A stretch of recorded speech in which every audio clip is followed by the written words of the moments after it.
For 15 years, did my parents and siblings ever see me as anything more than their personal holiday servant? I cooked, cleaned, hosted, while they showed up, ate, and left. And when they planned a secret vacation without me, then still expected me to throw them the perfect holiday dinner.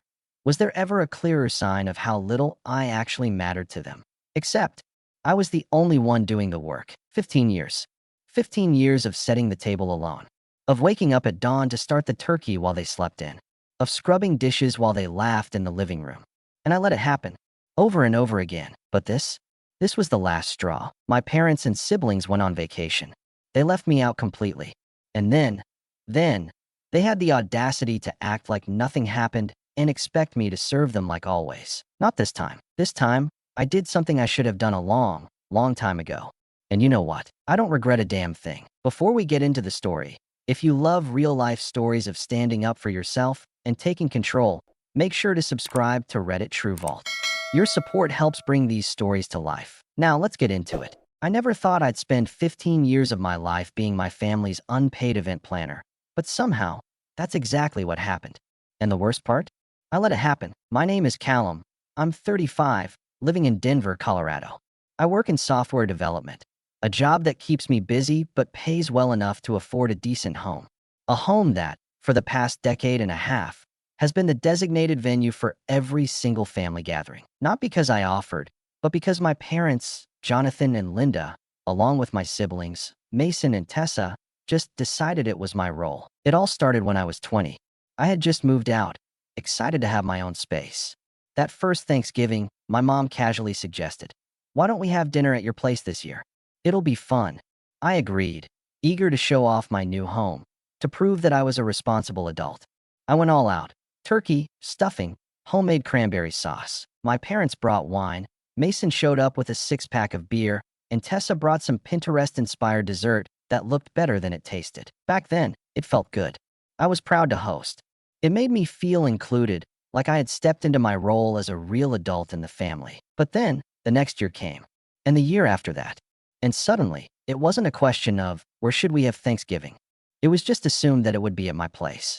The same thing happened with Christmas, Easter, 4th of July, every holiday. My house was the default location. At first, they would at least pretend to contribute. My parents would bring a dish. Mason would grab some drinks. Tessa would bring dessert. But slowly, over the years, that faded away.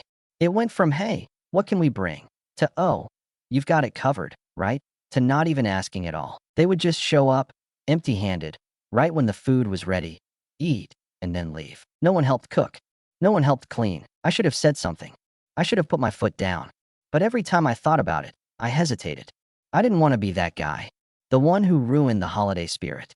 The one who made things awkward. So, I let it continue. And over time, it got worse. Mason, who at least used to bring beer, stopped doing even that. But he had no problem drinking everything in my fridge. Tessa started inviting friends, people I didn't even know, without telling me. My parents? They took on the role of supervisors, sitting on the couch, commenting on how I cooked, but never lifting a finger to help. One year, I suggested we rotate hosting duties. Maybe take turns so everyone shared the responsibility. The reaction? Tessa chimed in. "Yeah, and your place has the best setup. It just makes sense, my mom." She pulled the guilt trip card. "But honey, we all love the way you do the holidays. It wouldn't be the same anywhere else." And just like that, the discussion was over. That was the first moment I realized something. They didn't see what I did as an act of generosity. They saw it as an obligation. I wasn't hosting because I wanted to. I was hosting because they expected me to. And worse, I let them. Want to know what finally made me snap? Stay tuned, because things only got worse. And this time, I wasn't going to stay silent. Before we continue, if you enjoy stories of standing up for yourself and breaking toxic cycles, don't forget to subscribe to Reddit True Vault.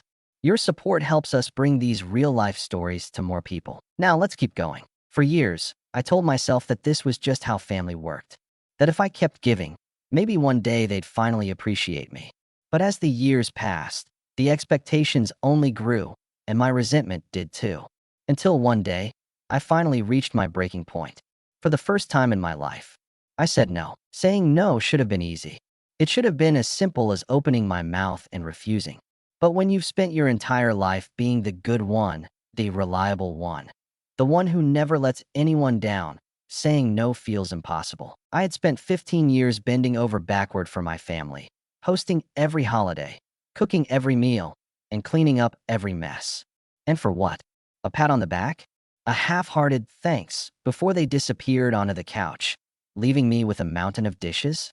I wanted to believe it was more than that. I wanted to believe they actually appreciated me. And the worst part? I let it happen. At first, I thought it was just what families did. Someone had to take charge, right? And I was good at it. I knew how to make the turkey just right, how to time the sides perfectly, how to set the table in a way that made everything feel festive. It felt nice for a while, then it stopped feeling nice. Every year, the requests grew more absurd. My sister, Tessa, was the worst. She didn't just expect a holiday dinner. She treated it like I was running a full-service restaurant. One year, 2 days before Thanksgiving, she texted, "Hey, I invited my yoga instructor and her boyfriend. Hope that's cool. Oh, and they're vegan. So can you make something for them? Maybe a few options. A few options." Because obviously, in addition to roasting a whole turkey and cooking for 10 other people, I could just whip up a completely separate meal for 2 strangers she invited without asking. And if I said no, she'd pout and whine about how I was being so difficult. Then there was my mom. Every year, she'd suddenly remember that she needed something last minute, usually right when I was already knee-deep in cooking. "Callum, sweetheart, I know you're busy, but could you run to the store real quick? We have to have fresh cranberries." The canned stuff is just not the same. As if I wasn't already juggling 10 different dishes. As if it was my fault she waited until the last possible second to tell me. And my dad? He didn't ask for much, but he had opinions. "The turkey's a little dry this year. You should brine it next time. You know, your uncle's wife makes this amazing stuffing with chestnuts. Maybe you should try that. This gravy isn't as good as the one from 2 years ago. Did you change the recipe?" It was never enough. No matter how much effort I put in, no matter how exhausted I was, they always found something to complain about. One year, I snapped. I told them flat out, I wasn't doing everything alone anymore. If they wanted Thanksgiving, they had to actually help. Mason laughed. "Oh, come on, dude. You love this stuff." Tessa rolled her eyes. "Okay, but you're good at it. And, like, it's kinda your thing, right?" My dad barely looked up from his phone. "It's tradition." I looked around the room, waiting for someone, anyone, to take me seriously. Nothing. That's when it hit me. They weren't ignoring me because they didn't understand. They were ignoring me because they didn't care. So, for the first time in 15 years, I put my foot down. "I'm not doing Christmas this year." Silence. Then the guilt tripping started. My mom acted like I had personally ruined her life. My dad muttered something about how selfish I was being. Mason and Tessa whined about how I was making things complicated. But you know what? They managed. They had Christmas without me. They cooked. They cleaned. They survived. And I had my first peaceful holiday in over a decade. I should have felt free, relieved. But a part of me still held on to hope. Maybe now they'd understand. Maybe now they'd see me as a real part of the family instead of just the person who made their holidays easier. I was wrong. A few months later, I ran into my cousin Luke. We were catching up, and he casually mentioned how fun Florida had been. I blinked. "What trip?" Luke's face went pale. "Wait, you didn't know?" "No, I did not." My entire family had planned a trip to Orlando for my uncle's birthday. My parents, my siblings, my cousins. A whole family vacation. Without me, they had time. They had money. They had the energy to plan a full vacation together. But when it came to the holidays, that was my job. And the best part? They still expected me to host Thanksgiving like nothing happened. That was it. That was the moment it all clicked. They didn't just take me for granted. They didn't even consider me part of the family. I've heard people say that family is about love, support, and belonging. That no matter what, your parents, your siblings, they are supposed to be the ones who have your back. I used to believe that. For 15 years, I bent over backward for them. Every Thanksgiving, every Christmas, every major holiday, I cooked, cleaned, and hosted while they showed up, ate, and left without a second thought. And I let it happen because I thought that's what family does. You give, and one day, they'll give back. But then I found out they planned an entire family vacation without me. And suddenly, everything clicked. That night, I sat alone in my house, staring at the walls that had once been filled with warmth and laughter. Except it was never my warmth, never my laughter. It was just me, breaking my back to create an illusion of togetherness for people who never even considered me important enough to invite on a trip. I didn't eat. I didn't sleep. I just sat there, replaying every year of sacrifice, every meal I had made, every holiday I had spent exhausted, hoping, praying, that maybe this year they would see me as more than just the guy who made the turkey. But I was never family. I was just their unpaid help. That was the night I made a decision. I was done. I knew exactly what they expected. They thought I'd sulk for a few days, but ultimately, I'd do what I always did: push my feelings aside, plaster on a smile, and serve them like nothing had changed. So I let them believe that. I responded to their messages as usual. I reassured my mom that Thanksgiving dinner was all set. I promised my brother his favorite stuffing. I even feigned interest in my sister's latest work drama. Meanwhile, I made my own plans. A week before Thanksgiving, I booked a remote cabin in the mountains, completely off-grid. No cell service, no obligations, no family. For the first time in my life, Thanksgiving was going to be about me. The morning of Thanksgiving, I packed my bags, locked my door, and left town. No notes, no explanations, just silence. At exactly 3 p.m., the time they were supposed to arrive, I turned my phone off. I imagined them pulling up, laughing about their trip, expecting the warm smell of roasted turkey, the perfectly set table, the candles flickering in the dining room. Instead, they found a locked house. Cold, dark, empty, and for the first time, they were the ones left out. I pictured my mother pacing on the porch, calling my phone. My dad getting irritated, grumbling about how irresponsible I was. My brother and sister exchanging nervous glances, realizing something was very wrong. And I was sipping whiskey by a fireplace, watching the snow fall, feeling lighter than I had in years. When I finally turned my phone back on 3 days later, my inbox was a masterpiece of chaos. The messages started off innocent enough. 3:15 p.m. Hey, we're outside. Can you let us in? 3:30 p.m. Callum? Where are you? 4 p.m. What the hell, dude? We're all standing outside like idiots. 5 p.m. This isn't funny. Mom's crying. Then the anger hit. 6:30 p.m. You ruined Thanksgiving. 8:00 p.m. You're selfish. After all we've done for you. 10 p.m. Don't bother coming to Christmas. Like I cared. For the first time in my life, I felt free. Because they finally got to experience what it felt like to be excluded. To be treated as if you don't matter. And I spent my Thanksgiving in peace, knowing that I had finally taken back my life. I have no regrets. The aftermath was exactly what I expected. My phone didn't stop buzzing the entire weekend. At first, it was confusion. A few texts from my mom. Honey, we're outside. Are you home? Then frustration. Callum, everyone is waiting. Where are you? Then full-on rage. What the hell, Callum? You think this is funny? I ignored them all, while my family stood outside my locked house wondering why the Thanksgiving feast wasn't magically prepared for them. I was sipping coffee in a cozy cabin, looking out at a breathtaking mountain view. It was the first time in 15 years I had spent the holiday actually relaxing. It felt surreal, almost like I was waiting for someone to storm in and drag me back to the kitchen. But no one came. Instead, my phone kept lighting up with missed calls. Mason, Tessa, my dad, even Linda. At around 4 p.m., the messages changed. We're at a restaurant. It's packed. This is ridiculous. Callum, I almost laughed. They were upset because they had to wait for a table.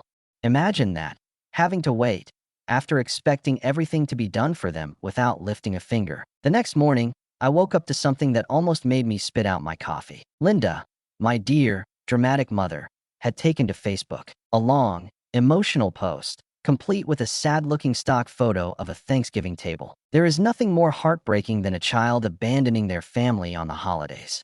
After all we've done for him, the love, the sacrifices. And now, we sit here, alone, wondering where we went wrong. If only he could understand the pain he has caused us. It was so perfectly manipulative that I almost had to admire it. And, of course, the usual family members and distant relatives were in the comments. "Oh, Linda, I'm so sorry. He'll come around. That's awful. Kids these days have no respect. Callum should be ashamed of himself." Yeah, ashamed. For finally saying no after a decade and a half of being their free labor. That's when I decided I had enough. I opened my laptop and started typing. I never post on Facebook. Ever. But this deserved a response. For everyone who is feeling sorry for my parents right now, let me clarify something. For the past 15 years, I have hosted every single family holiday. I have cooked, cleaned, paid for everything, and never once asked for help. My parents, my siblings, no one has ever lifted a finger. This year, I told them I couldn't do it anymore. that I needed a break. They ignored me. Then, they planned a secret family vacation without me. And when they got back, they still expected me to serve them a Thanksgiving feast. I didn't abandon them. I simply did what they've been doing to me for years. I left them out. If that makes me a bad son, so be it. But I am done being used. I hit post, and then the internet did its thing. The comment section exploded. Wait, they excluded you from a family trip and still expected you to cook for them. Bro, this is insane. They're mad that you finally treated them the way they treated you. Callum, I don't even know you, but I am proud of you. People started dragging my family in Linda's post, questioning why they thought it was okay to exclude me and then demand a Thanksgiving feast. By the end of the day, she deleted the post. I thought that would be the end of it. But of course, it wasn't. That night, I got a text from Tessa. Nice job humiliating mom online. Was that really necessary? I stared at my screen for a moment. Then I replied, was it necessary for her to lie about me online first? No response. The next morning, my dad called. I let it go to voicemail. When I listened, his voice was cold. Until you apologize to your mother, don't expect to be welcome in this family. I just sighed. There it was. Not a single word about what they had done. No acknowledgement that maybe, just maybe, I had a right to be upset. I didn't respond. I was done. For the first time in years, I didn't feel guilty. I didn't feel obligated. I just felt free. The fallout wasn't immediate, but it was inevitable. At first, my family tried to control the narrative. Linda deleted her Facebook post, but not before the damage was done. People had seen it. People had seen my response. And most importantly, people had seen the truth. The first cracks started appearing when relatives began reaching out. Some sent me private messages. I had no idea this was going on, Callum. That's really unfair. Others weren't as subtle. My Aunt Carol, one of the few family members I actually liked, called me out of nowhere. I just got off the phone with your mother. She's devastated. I sighed, already expecting what was coming.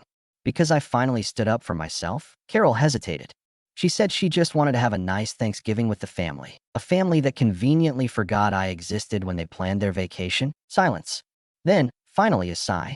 Yeah, that part doesn't sit right with me either. It turned out, my family hadn't exactly gotten the sympathy they expected. A few distant relatives commented on how it was a shame I had turned my back on family. But others, people who had seen my post, started questioning why my parents had treated me like a free holiday service for 15 years. And that's when Tessa and Mason tried to save face. I woke up one morning to a text from Mason. Hey man, I think things got a little out of hand. Maybe we should all just talk it out. Tessa sent one too. Mom and Dad are really upset. I know you were hurt, but did it have to go this far? I stared at my phone, feeling nothing. No anger. No sadness. Just exhaustion. Because they still didn't get it. They weren't reaching out because they understood what they had done. They weren't apologizing. They weren't acknowledging how deeply they had hurt me. They just wanted everything to go back to normal. I didn't respond. I didn't know them anything. But the real kicker came a few days later. A notification popped up on my phone. A message from Linda. For a second, I hesitated. But then, curiosity got the best of me. Callum, I know I messed up. I shouldn't have excluded you from the trip. I shouldn't have expected you to host after that. I just wanted things to be like they always were. I hope one day, you can forgive me. I stared at it for a long time. It was the closest thing to an apology I had ever gotten from her. But it wasn't enough, because she still didn't fully understand. She wasn't sorry for all the years of taking me for granted. She wasn't sorry for never treating me like an equal member of the family. She was just sorry that this time, there were consequences. I hovered over the message for a moment. Then, I deleted it without responding. And for the first time in my life, I felt free. I don't know if I'll ever forgive them. Maybe one day, but not today. Today, I am spending the holidays for myself. For the first time in 15 years, I am not exhausted. I am not stressed. I am not running around a kitchen trying to please people who don't appreciate me. Instead, I am sitting by a warm fireplace with people who actually care about me. I am laughing. I am relaxed. I am happy, and that feels better than any Thanksgiving I have ever had. If there's one thing to take away from Callum's story, it's this. Family should be about love, not obligation. For years, Callum believed that if he kept giving, sacrificing, and proving his worth, he'd eventually be treated as an equal. But the truth? Some people will take and take until there's nothing left of you. And when he finally said no, when he put himself first for once, they called him selfish. But was he? Or was he simply refusing to be the only one putting in the effort? So to anyone out there who feels trapped in a cycle of being taken for granted, ask yourself, if you stopped giving, would they still care? Because love, real love, is not about what you can do for someone. It's about mutual respect. Maybe Callum's family will come to understand that one day. Maybe they won't, but he's not waiting around to find out. And honestly, that might be the best decision he's ever made. What do you think? Should Callum have given them a second chance? Or did he do the right thing by walking away? Let us know in the comments below. And if you love real-life stories like this, don't forget to subscribe to Reddit True Vault. Your support helps us bring more stories to life. Stories of standing up for yourself, breaking free from toxic expectations, and choosing your own happiness. Because at the end of the day, your life is yours.